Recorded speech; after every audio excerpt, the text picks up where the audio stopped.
So welcome to our last video for 2020, our last formal video. You'll probably still get a couple of stories from me over the summer. But I've decided to get Alana in on this one, and we are recording on Zoom. As some of you may know, Alana's based in Sydney now, and I thought today would be a great opportunity to catch up with Alana, have a chat about 2020 and our reflections on the year. Anyone that's been following us for quite some time will know that we did something similar at the end of last year when it was the three of us, with Ruby, who was another staff member in the team. Ruby no longer works with us, so it's just the two of us this year reflecting on 2020. So Alana, how are you feeling today? Today is the start of the last week of the year, kind of formally for us. I don't think anyone saw it coming this quickly. I mean, I don't think anyone saw the year happening so quickly, but I know a few of my clients are they're both excited for the end of the year, but they've got a few things that they just want ticked off before the end of the year so they can fully relax. So I totally get that. I think everyone's to-do list, if we can tick them off before the end of the year, we'll both feel good and they'll feel good. So yeah, excited. Definitely. So let's get stuck in. I've got a few questions for you, and I've noted to answer them myself as well. But let's start with some Organise.Curate.Design projects. We've worked with a range of clients this year, some of which we were already working with at the start of the year in January, and some who have been new and have stuck around, which has been such a pleasure. So what has been your biggest Organise.Curate.Design project challenge this year? What have you don't need to name names. We're going to be kind to our clients and not throw them under the bus if their work was challenging. But was there anything that you found really tricky? It might not even be a client, actually. So yeah, it actually isn't quite a specific client. I think this year has been challenging for anyone, no matter what. For me, what I found most challenging is, we have done a lot of different things this year and things that we haven't done for clients. So I have been able to learn a lot in projects. And because I enjoy learning, I don't find that so much the challenge. What was most challenging for me this year was COVID hit in a way that no one expected it. And as we work in people's businesses so closely, it was a little bit of people turned to us for a little bit of advice, or kind of, what do I do now? And for me, that was most challenging because we didn't expect it. We're like, I don't know. We don't know. And not to be cliche, even though this is not even a cliche, but it was really tricky to brainstorm strategy around COVID losses and what the rest of the year was going to look like. And a lot of people started to focus inwards on their business, which is exactly what we're here for, to help people internally, whatever it is they need. But it was really tricky. So that was just working and knowing that the hardest part for me was not having the answers. I feel people come to answers, but we didn't have. We need to pretend we know all the things, but sometimes, COVID definitely didn't know any of the things. So yeah, I completely agree with you. I had noted down my answer to this question was knowing what to create and produce for our community. So we've still created video content and a range of other things throughout the year, but yeah, I normally have a pretty clear direction of what we're going to do. And we had really big brainstorm at the end of last year. We had a bit of a game plan. We hadn't really kind of nutted out every single detail because we work kind of in quarters or in stages. But when COVID hit initially, like that kind of March point, I was like, okay. And I was conscious of being sensitive to people that maybe their business had been affected, or they maybe had lost their job, or something had changed in their lives, or just we all had so many changes. So it was a combination of being kind of sensitive to people in that respect, but also knowing that people turn to us and watch our content for advice and support. And so I think that has been my biggest challenge. And I still don't necessarily feel like I'm out of that challenge, because we're in this weird kind of post-COVID world, but COVID hasn't gone away. We've just been really fortunate here in Australia that it's been managed pretty well, and even here in Melbourne. So there's been some rocky times. We're on the home stretch, we hope. And yeah, so I wish we knew all the answers. We pretend we do sometimes, but do so people feel better, but I think we're really good at being honest as well, though. Like, we're not really sure. Let me think about that. Let me come back to you, or let's work on it together, sort of thing. So, yeah. So flipping that on its head a bit, what's been your highlight when it comes to work projects or any tasks that you've worked on this year? I think, like I touched on before, I've learned a lot of new softwares and programs and platforms for different clients, whether it be an online course or it be event management, whatever it is, we've really upskilled in many different platforms. Mm. So one of the most exciting was getting familiar with an automation software, which has taken people's businesses from a lot of manual work to now really automated. And things, not to say automated where we're going to get rid of humans in every process. It's just save time and make time more efficient. I think that's been the most exciting for me, to see people actually save time and even money in the process of it. So less manual handling, more time to actually focus on the stuff that matters, and less to do with the little things. And as small businesses, I think we can understand that if you can take out those little tasks, when you work in small teams, it means that the resources that you have can focus on actual strategy and business building, whatever it is for growth, rather than entering the address for wherever that event is, or whatever it needs to be done. That takes a lot of time. So that's been really exciting for me across quite a few different clients. Yeah, no, you've definitely had to upskill in lots of different programs, and I've really loved when we have our meeting catch-ups and you're like, hey, I found this thing, or we're working on this program, and obviously when we research things for our clients, when we come across, be it a service provider or a really great software system or whatever else, we kind of put that in our little black book of skills and resources, so we can ensure that we pass those on to as many people as possible, whilst also using them in-house if we can. So that's awesome. This was a really tricky one, because 12 months is a really long time to reflect on, and we do a lot in a day, let alone a 12-month period. I went back to that kind of first part of COVID time or restrictions, and when I thought about what I really enjoyed was when I was running our weekly wins challenge. So we attempted weekly wins, a challenge of a different nature, second time around, and it didn't work. No one bought it, which was totally fine, and I shared that quite openly about, I don't really think it was a failure, but sometimes we have these things that don't work. But the first time we did it, we ran a program for 12 weeks. I got on and did Facebook Lives once a week. It was quite interactive with lots of questions and those sorts of things.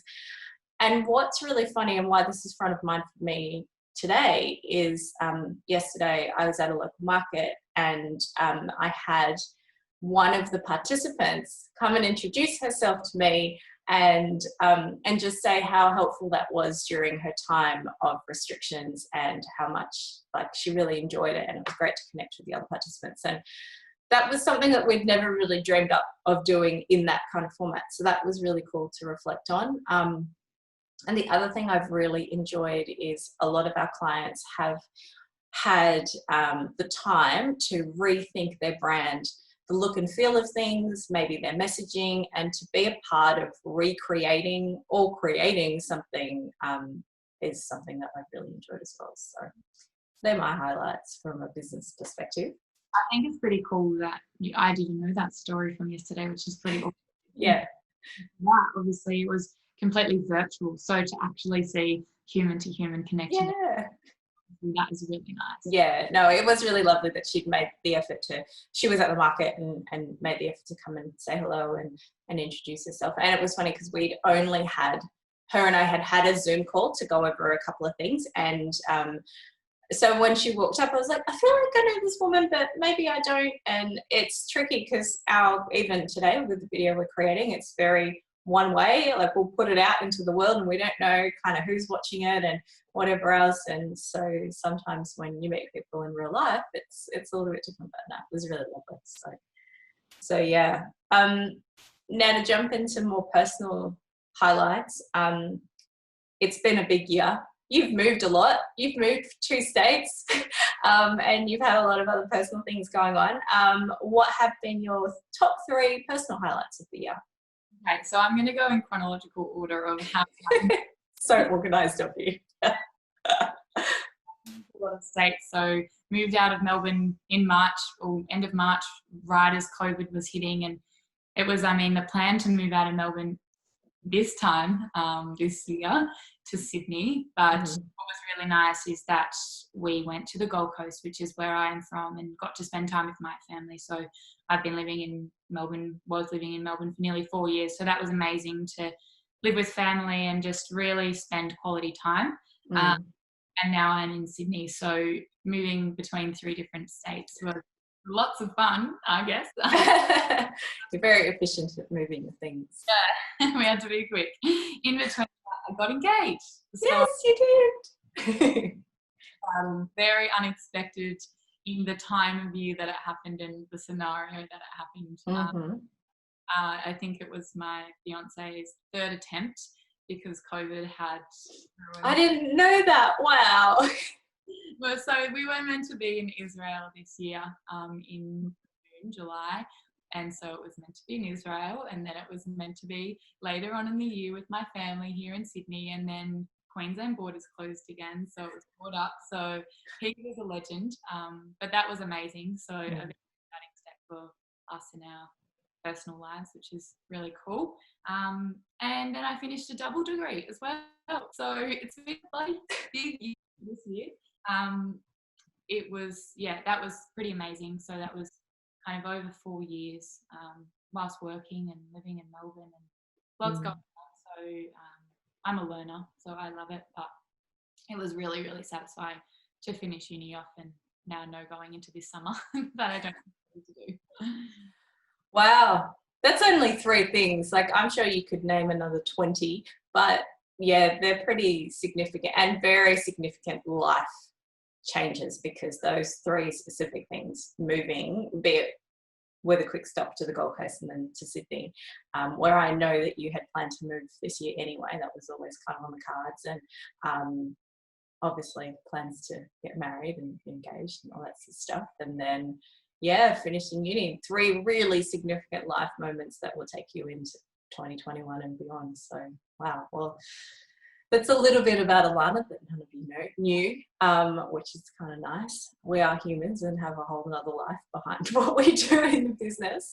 You guys probably hear a little bit more from me and my personal life anyway, so some of the stuff won't be a huge surprise. But yeah, my highlight was definitely time with family. My eldest son is now 16, and we had a lot of time together with, my youngest son who's 8, and there was no way we would get a 16-year-old to stay home and play card games and board games and cook meals and just hang out and watch family movies. And even having Harry, my 8-year-old, at a point in his life where a lot of board games and card games are for 8+. And so he was just at an age where we could do these sorts of things that we probably wouldn't have done if we hadn't have had all this time together. So I think it's really kind of given us the time. We moved into a new home at the start of the year. We've been renovating. We've had time together to do things together, which has really given us a new appreciation for the fact that we want to do more of that. So that was really nice.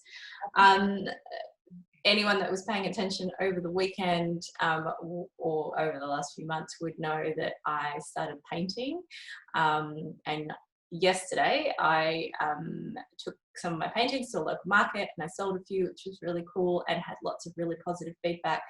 But that wasn't why I started painting. Like, it was never meant to be a thing and wasn't really ever meant to be something I even tried to sell. But in the second lot of restrictions in Melbourne, which were the kind of harshest in the sense of they were the strictest, I kind of thought, well, what am I going to do? Keep myself busy and try and stay off screens and look after my mental health. And it was quite funny because I said to my husband, I might get some art supplies. I used to paint in school in year 12, and he has said to me in the last few days, he was like, yeah, I was like laughing in my head, just going, everyone painted in school, whatever.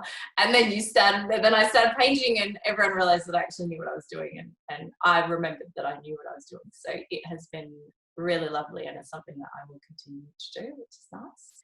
And I think the other thing that has been a personal highlight for me is I've had a lot of my own personal stuff going on but I feel that I've stayed incredibly positive.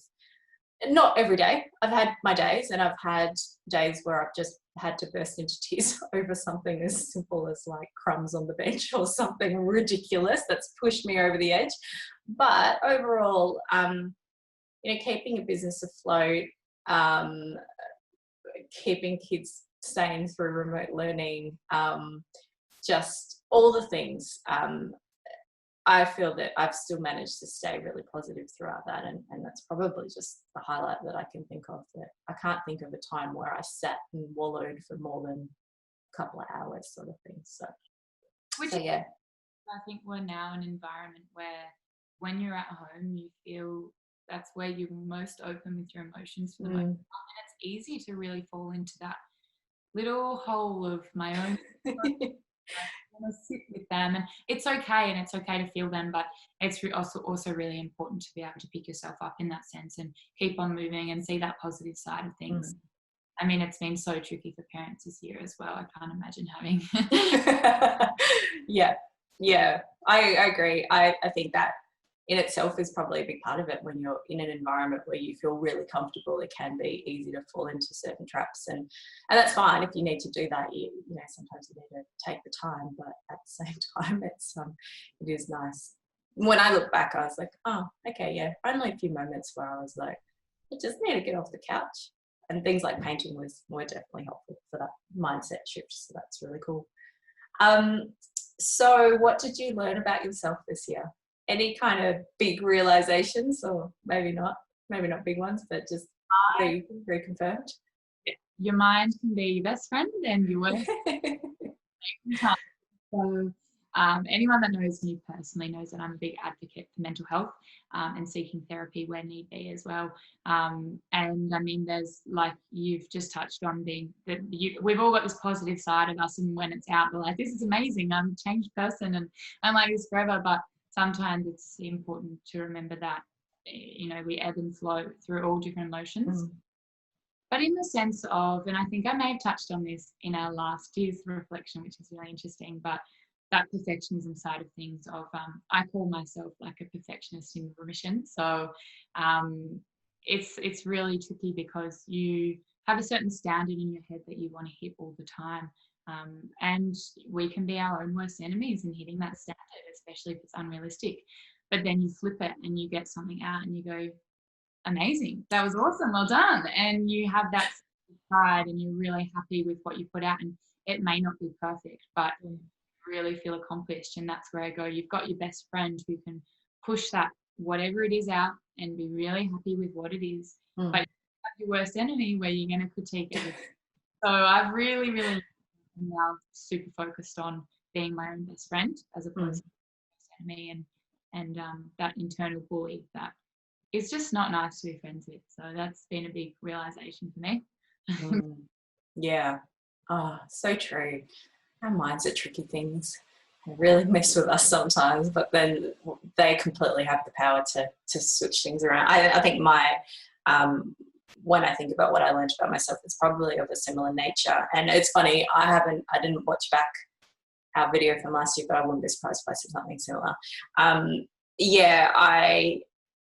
I'm always amazed at how resilient I am. Like when I look back on, even when I was thinking and reflecting on all of the things, because it's just been so much this year, I'm like, I just get up and I keep going, or I have really clear boundaries and I say, today I need to rest and I'm not going to feel guilty about it, and I'm going to sleep in, or I'm going to cancel that meeting, or I'm going to do what I need to do because I need to fill my tank so I can do things tomorrow.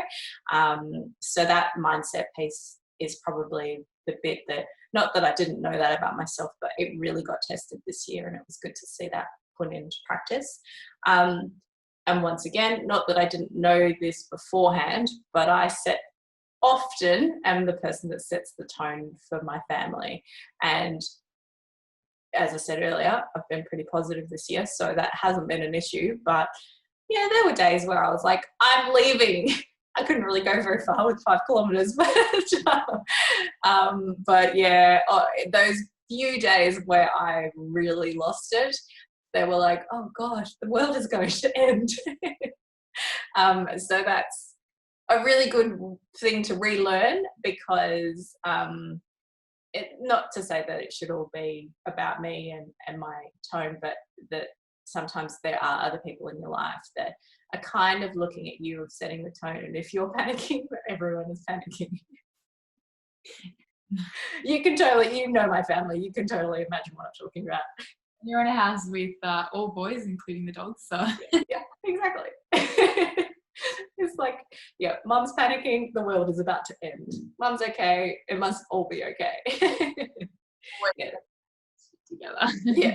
Yeah, pretty much, exactly. And yeah, I think it's also a personality thing. Like, if I'm the person that's meant to be efficient, on time, and have got my shit together, when I don't have my shit together, something's got to be wrong. So if you could wrap up the year in one word, oh my God, what a hard word, what a hard thing to do. But I actually think I nailed this one. What did you pick as your one word to wrap up 2020? There was so many, everything from just generally being a huge year to being a really reflective year. But I think I have to land on eventful. So I think every month there has been something happened. So true. It's been amazing. I feel like I've had 5 years of life events happen in a year, but what has been unreal with that is the learnings that I've taken from all of it, and feel a little bit wiser come the end of 2020. But it's just it's been a lot. So everything that has happened throughout the year has been really great, and just reflecting on those events. Where do I want to be? Who do I want to be? Working that out has been great. So I've really enjoyed 2020. Very cool. It's a good word. Good word to describe 2020. I had unexpected, which I think everyone will totally understand. But when I thought about it, I did the same. I thought of all words, and then I thought, no, that's the bit. Every time I thought I was in a flow and it was all kind of happening, something would just come from the sideline and like barrel me over. I'm like, whoa, where did that come from? Okay, cool. Time to reassess, see what path we're on now. How does this, what do I do? So an event would occur, and you know, I'd have to kind of work out what to do from there. And that happens in life all the time. Like, this year isn't different in that sense. Like, if every day was the same, it'd be pretty boring. But yeah, no, a few more unexpected things this year than I would be comfortable with, but I've come out pretty positive. So yeah, it's pretty good. I think well, to some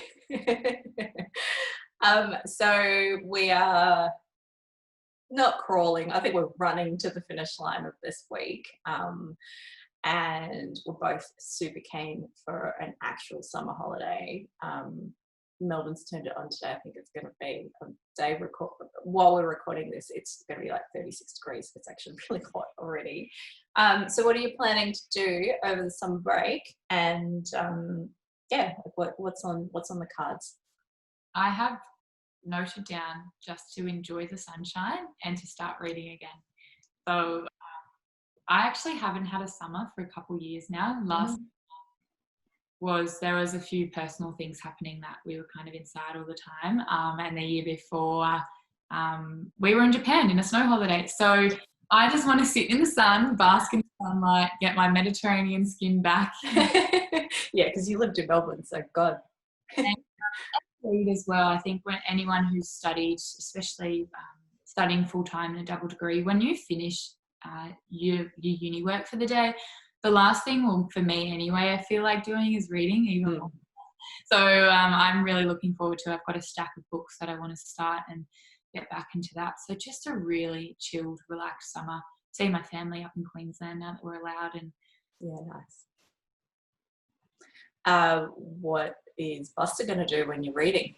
Does he just sit and sleep next to you, or does he try to eat the book?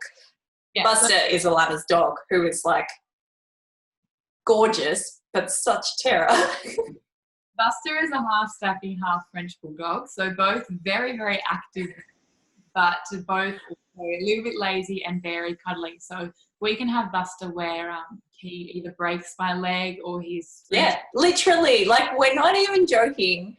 You got to tell that story so it makes sense, because everyone's like, what? Broke your leg? So last year we took the dog down to the park, and my fiance loves kicking the footy, and we hadn't done it in quite a while, and we thought, all right, let's go enjoy the afternoon. We went down to the dog park and decided to kick a ball. We'd given him, mind you, like a mini treat to bite on and to eat, but he sees then my partner kick the ball to me, and as I go to run on to catch it, he comes sprinting from the other side of the field, and that stuffy speed comes through and takes out the side of my leg and puts me to the ground, and there you are, a broken leg. So I was in a boot for 6 weeks, but he knew it straight away. He was very guilty. He's one of those dogs that when you say, what did you do? He knows exactly what he did. Oh my goodness. And it was like the timing of this, we had literally just met with a client because I was about to go overseas in a few weeks after that incident had occurred. And we had just kind of started doing a handover with a client who really needed you to be on your feet a lot for this time period that I was going to be away. And you were like, it's fine, I'll just do it in a boot. And yeah, the day I had to call said client and say, so, you know how I said I was handing over to Alana? It's all fine, but she has a broken leg. But yes, no, so Buster will sit while like just chill while you read, or will he be like, please play with me? Get under the covers wherever I am and cuddle under, or he will be nudging me with his bone to play. So we will see how he goes. Don't worry, that's what will happen when you have kids and you try and read as well, so it's fine. It's just preparing you. I am a bit the same. Not that I haven't ever had sunshine, because we normally go away for Christmas, but and we normally go somewhere warm. So last year we were in a magnetic island, which is up near Townsville. The year before we were in Byron Bay. So we're always somewhere gorgeous. But this year we have our beautiful new home, and so we are just going to be home. And I think the thing that I'm most looking forward to is just spending time with friends and family. That has been the biggest challenge this year.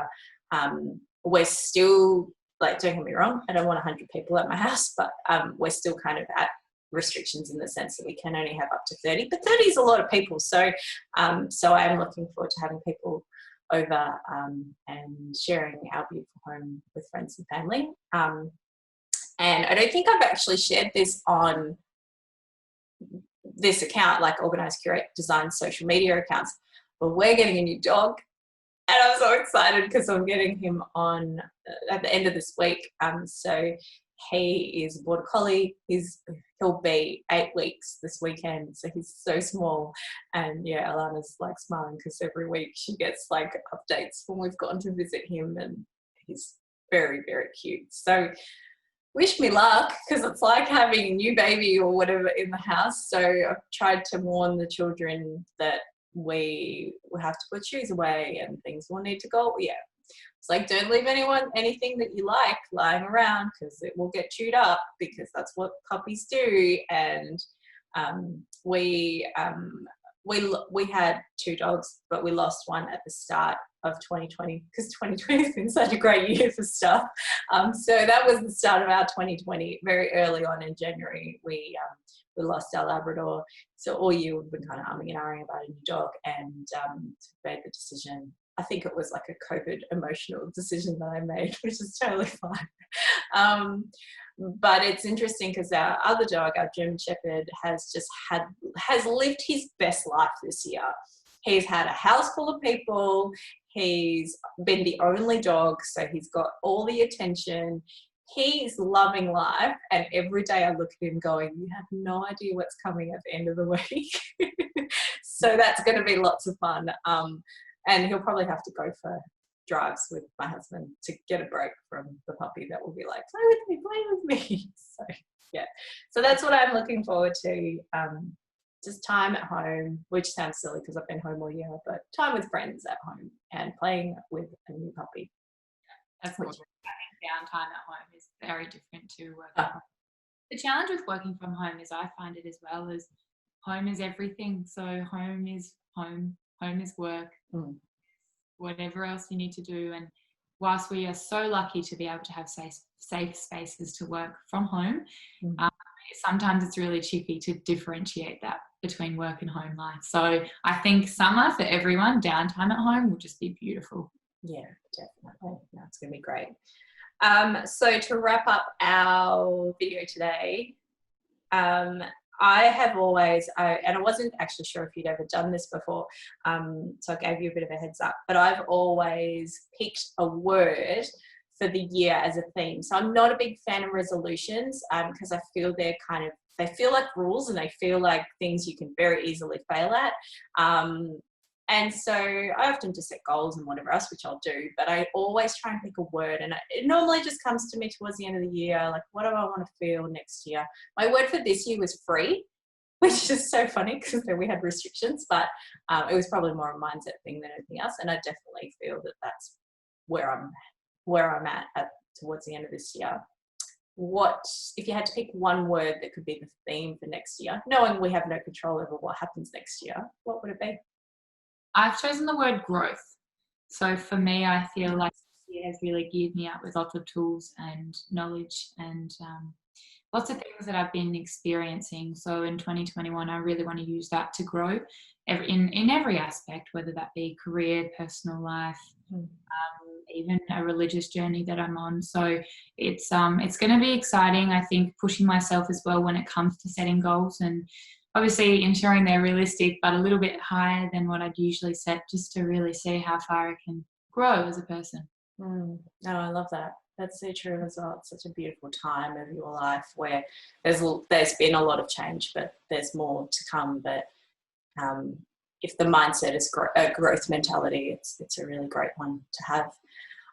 My word for 2021 is fun, which to me is like the most opposite thing of what I would ever choose. And that's exactly why it's my word. So one thing I've realized this year is that I had spent, prior to when I started painting, and even prior to earlier this year, like, it's funny, we were talking about highlights and I didn't even mention that we have created and launched a whole podcast. And by the end of this year, we would have released 20 episodes, which is just mind blowing. Like, we'd be here for hours if we listed all the cool things we got to play and do this year. But the reason my word is fun is right at the start of this year, if someone had come to me and said, oh, you're so creative, I would have been like, no, I'm not. Like, I'm efficient and organized and super serious, and I have time to have fun and be creative, which is so ridiculous because a lot of what we do, even these kind of videos, is creative, and it's fun, and we just make them up and we roll them out, and that's what we do. So this year I've realized that I take myself way too seriously, and so next year I'm going to make sure that I keep that in the back of my head and try to ensure that there's a little bit of fun sprinkled into every day, so I just don't take myself too seriously. Yeah, I can definitely resonate with that. Uni's finished, I've gone, you just need to let loose a little and relax, enjoy, and trust in the process. So hopefully you get a really fun 2021, and that's exactly right. Well, that's it for end of year reflections and wrap up. As you know, I adore everything you do, so it's been such a pleasure working with you and having you on the team this year. Our clients love you, and it's nice to be able to kind of share you with our kind of broader community today in this video and whatever else. We will be making sure that we release this video before we wrap up at the end of the week. As I said, you'll probably see my face sometime over the summer as I decide to do a random Insta story or something, whatever I choose to share. There'll probably be lots of puppy stuff, so just get ready for all that cuteness. And from, Alana and myself, have a fantastic summer. And if, Christmas is your thing, have a great Christmas with your family and friends. And we will see you in 2021. Amazing. Thank you.